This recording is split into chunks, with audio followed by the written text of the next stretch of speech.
This is the Christmas story that I wrote for 2024. It's called Christmas Spirit.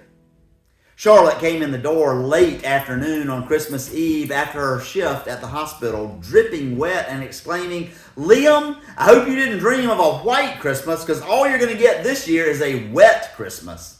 Liam responded, "Yeah, and driving in the rain for 5 hours to my parents' house tonight will make it a nightmare more than a dream." They weren't truly in bad spirits, though, just in a hurry to get in the car and get the long trip over so they could enjoy Christmas with the family. Liam had been packing the Subaru all afternoon, putting the luggage and the presents in the way back and leaving the back seat open for 4-year-old James's car seat and his 2 favorite stuffed animals, Freddie and Jojo. Charlotte buckled James in and they drove down the driveway with the rain coming at the car sideways in sheets. "Of course, my parents don't live anywhere near an interstate," said Liam. "We'll be on back roads the whole way." The first couple of hours were rather slow as people were making their way home from last-minute shopping or out to Christmas Eve services at church. But by 8 o'clock, the rain was still falling, but there were few cars left on the road. Now, James should have been fast asleep, but he was too excited about Christmas and seeing his grandparents. He kept up a near constant chatter from the back seat, sometimes talking to his parents and sometimes to Freddie and Jojo. But finally, the noise of the rain began to lull him to sleep. His eyes closed and his head slumped over to the side of the seat, and the car fell quiet. Not wanting to wake him, Charlotte and Liam didn't talk, but they looked out at the rain and the damp roadside. Suddenly, 2 figures appeared on the side of the road. A man and a woman walking, heads down, pushing into the rain. It was obvious that they were miserable. Liam and Charlotte exchanged a quick glance. Charlotte nodded and Liam pulled the car over to the side of the road. Waking up, James asked, "Are we there?"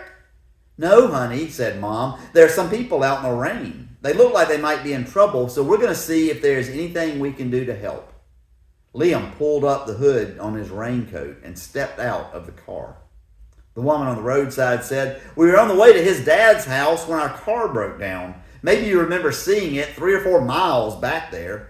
We're so far out in the country that we don't have a cell phone signal, so we figured all we could do was walk until we found some help." "Where does your dad live?" asked Liam. "Pineville," said the man. "Well, it looks like help found you because we are going to Pineville. Would you like a ride to your dad's house?"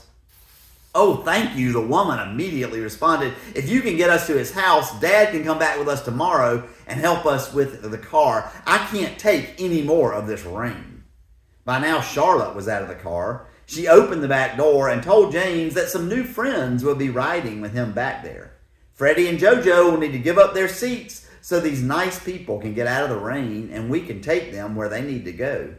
"Sure, Mom," said James, now wide awake. He was a kid who loved meeting people. Having a couple people all to himself in the back seat sounded great to him. The couple climbed into the back seat. "My name is James," he said. "What are your names?" "I'm Evelyn," said the lady. "And I am Lucas," said the man. As they drove, James kept everyone entertained by singing and asking lots of questions. Finally, the friendly "Welcome to Pineville" sign appeared outside the window. It turned out that Lucas's dad lived only a few blocks from Liam's dad. They pulled into his driveway, and with a flurry of thank yous and "we don't want to keep you any longer than we have to's" and "Merry Christmas," Lucas and Evelyn got out and rushed into the house, whose front door was already unlocked. They drove the few blocks over to Liam's parents' house. They parked the car as close to the front door as they could. Charlotte and Liam began pulling things out of the way back while James ran up the walkway to the front porch. His grandmother had left the porch light on, and as he reached the top stair, he saw a small, wet, bedraggled kitten shivering in the corner. He turned and yelled, "Mom, there's a cat up here!" Charlotte yelled back, "Now wait a minute, don't touch it, it might be wild." But James was already sitting down and had the cat in his lap. "It has a collar, Mom. It's not wild. It's lost." The door opened and Grandma came out. "Well, James, what do you have?" she asked surprisedly. "She was here when I got here, Grandma. We can't leave her out here in the rain." Grandma said, "No, I suppose we can't. We'll take her in for Christmas Eve and try to figure out tomorrow who she belongs to." Finally, all the luggage and the gifts and the food were unloaded from the car and placed in bedrooms, the kitchen, and under the tree. "We need to go to bed quickly, James," said Liam. "Santa might be here any minute." James snuggled in the bed with Freddie, Jojo, and now a warm, dry, and very happy cat. The next morning, they all got up to see what Santa had brought and to open other presents as well. The cat had a ball chasing loose ribbons and jumping into empty boxes. At one point, the cat even leapt into Charlotte's lap. As she rubbed his head, she noticed a name, Spirit, written on the collar and a phone number as well. The collar had been so wet the night before that the writing had been nearly invisible. She dialed the number, and a man answered the phone. "Sir," she said, "we got to my in-laws' house late last night and found a cat on their front porch. We brought it inside so it wouldn't freeze to death," and then laughing, "or rather drown to death given in last night's weather. I just noticed the phone number on her collar. Is she yours?" "Oh, Spirit," the man said. "I've been worried about her, though I'm not really surprised. She did the same thing to me about 8 years ago. Remember that really cold Christmas Eve we had where it was about 3 degrees outside? This little kitten showed up at our house on Christmas Eve. I told my son that I was sure she would be fine and we didn't need to let her in, but he insisted that we had to bring her inside or she might freeze, and it was Christmas Eve anyway. Well, he was right, of course, and so I relented and I let him bring her in. She didn't have a collar, and since it was Christmas the next day, we couldn't take her to a shelter. By the time the holidays were over, she was just a part of the family.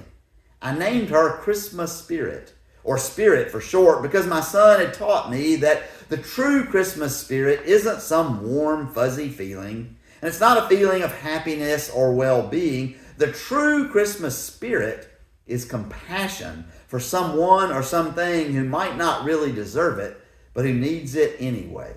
After all, God came to us at Christmas as an act of compassion, even though we didn't deserve it.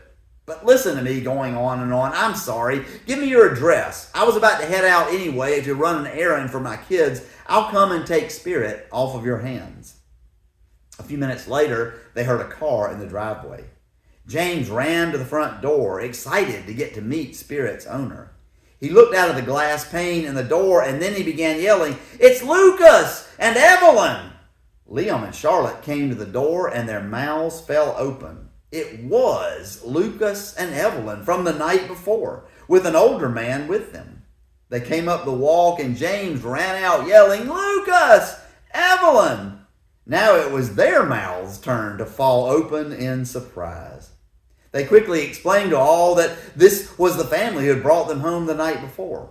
The older man said, "Well, obviously, I owe you a huge debt of gratitude for taking care of my kids and for taking care of my cat last night. I may be taking Christmas Spirit the cat with me, but you obviously have the real Christmas Spirit with you and plenty of it. And you just taught me that when we offer the true spirit of Christmas compassion, we also might receive a Christmas miracle as well. How wonderful it is to meet you." After hugs all around and a heartfelt Merry Christmas, Lucas and Evelyn and their dad drove away. As Liam and Charlotte and James stood in the soggy front yard, waving as they backed away, sunlight now streaming down, Charlotte said, "I think Lucas's father was right. If the Christmas spirit is a warm, fuzzy feeling or a feeling of happiness and well-being, then I couldn't possibly keep it all year long. But if the true spirit of Christmas is the spirit of compassion, then we all can, indeed we all should keep that. And if we do, who knows what miracles we may get to experience." The end. May you demonstrate the Christmas spirit of compassion. And may you experience a Christmas miracle all year round.